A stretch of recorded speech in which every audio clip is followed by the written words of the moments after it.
A little over a month ago, I did this painting with art supplies from the Heikala box, and I actually do have a video on my channel of doing this painting, so if you're interested in watching that, I'll put up a card. But I do like how the final product turned out. There were just a lot of things I wanted to redo pretty much immediately after finishing the painting, so I did want to finally sit down and redo this piece. My main problem with the original painting was actually just the overall composition and how it translated from my original thumbnail to the larger sheet of paper.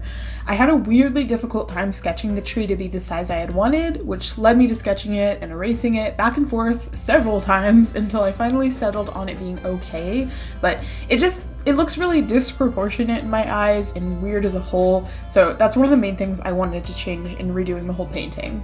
I kept sketching the tree way too big on the page, and that left no room for like the grassy area at the bottom, and in the process of redoing the sketch over and over, a lot of the shape of the tree got lost in translation, and I didn't realize how much I disliked it until I was pretty much finished with the painting. Another thing that I really wanted to have in the original was a white border around the edge of the painting, but like I said, I already had a lot of trouble sizing the tree, so it just didn't end up working out, but thankfully I had a way easier time sizing this drawing how I wanted. So I was able to go ahead and tape off the edges so they'd have that nice crisp border once you peeled off the washi tape. And as you can see, I scrapped the whole concept of the tree being in the middle of the page and just kind of shifted it over to the side, as well as I made it so the tree actually goes off the page this time.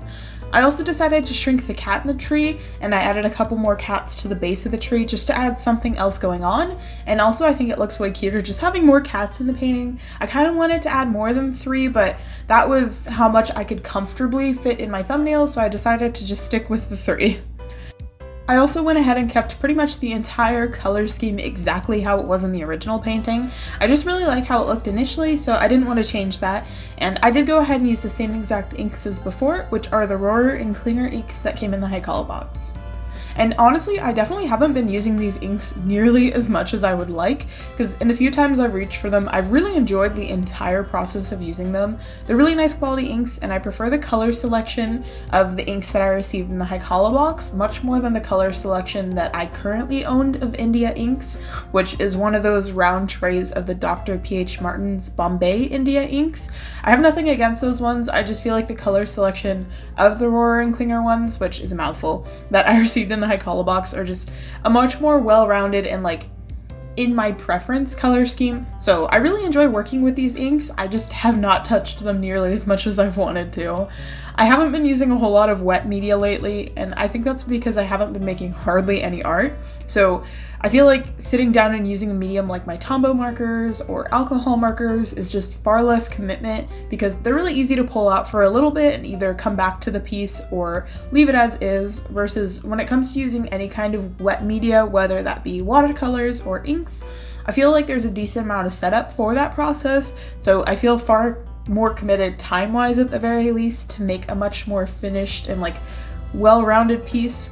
There's just a lot of like setup that comes involved in using any kind of wet media, and it's much more like simple of a process to use any kind of marker or pencil, etc. Much more easy, so I really haven't been making a whole lot of wet media lately.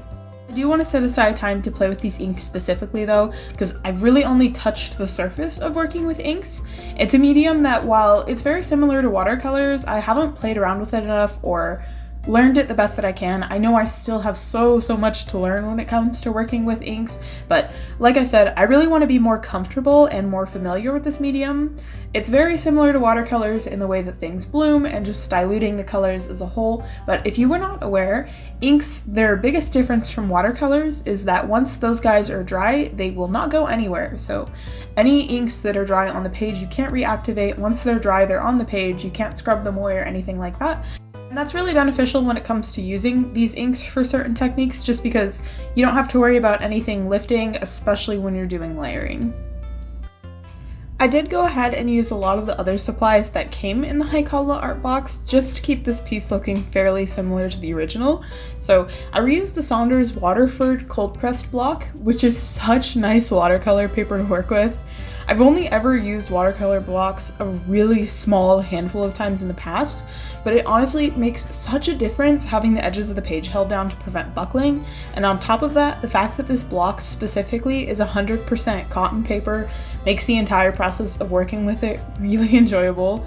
I haven't tried a huge selection of watercolor specific papers, all things considered, but cotton paper always feels so luxurious to work with, and this block is definitely no exception. I really liked working with the B watercolor paper. That was 100% cotton and it was fairly affordable actually, but I did hear that they went out of business or something like that. I tried looking into it online. I didn't spend much time into it, but I believe it was Emily Artful here on YouTube said that they went out of business or they filed for bankruptcy, something along those lines, but I haven't seen the B paper in Michael's for a long time, so that explains that. That is a big bummer though, because that was really nice watercolor paper, and sadly I actually used all of mine up. For the line work of this painting this time around, I decided to use the inks and a brush to add line work instead of using colored pencils and a black liner, which is what I did last time. I really like using watercolors or inks for the line work when I'm working on a wet media piece. I feel like it just adds a lot of softness to the piece, makes everything look really cohesive. I just really like the way it looks. I don't always do this. Sometimes I go to like colored pencils or a pen or like some kind of something else, but this is absolutely my favorite thing to do. The reason I don't always do it though is sometimes if it's a detailed piece, it really is super time consuming to take a teeny tiny brush and go in with really detailed line work, constantly picking up different colors to add more dimensions and just making it look better as a whole. So while it is my preference, I don't always do it just because, like I said, it'd be really time consuming and very tedious work, and sometimes I just want to grab like either a colored pencil or a gel pen and just be done with it. But this piece was really simple, so it made a lot of sense to do it, and I feel like it really added to the kind of like fantasy or like whimsical atmosphere that this piece has, so I'm really glad I decided to go ahead and do that this time around. I also went ahead and gave the knicker poster color another shot for adding white accents and sparkles here and there, and I had far more success this time using it. I don't know if I was doing anything wrong initially, but I remember the first time I tried using the poster color, it was just really obnoxious to lay down on the page, and I kept finding myself needing to pick up more paint on my brush between strokes, and obviously it's a liquid, you need to dip your brush back into the paint here and there to grab more, but I just remember getting to the point where I gave up on using the poster color and switched over to a white gel pen. Thankfully, like I said before, this time I had so much more success using it, and laying it down, it was just a lot more smooth and opaque. I did go ahead and add some final details with a Posca pen, but I do have a much better opinion on the actual knicker poster color now. I know there were a lot of small things that I was unhappy with for the original painting, but having these two together side by side actually makes me appreciate the original a lot more than I did at the beginning, which is something that I really was not expecting at the end of this. So thank you for watching me pretty much paint the same thing over again just about a month or so later. I really wanted to retackle this piece and just end up with an end result that I was much happier with, which I'm very happy to say that is what I ended up with. But thank you guys so much for watching, and I will see you in the next one.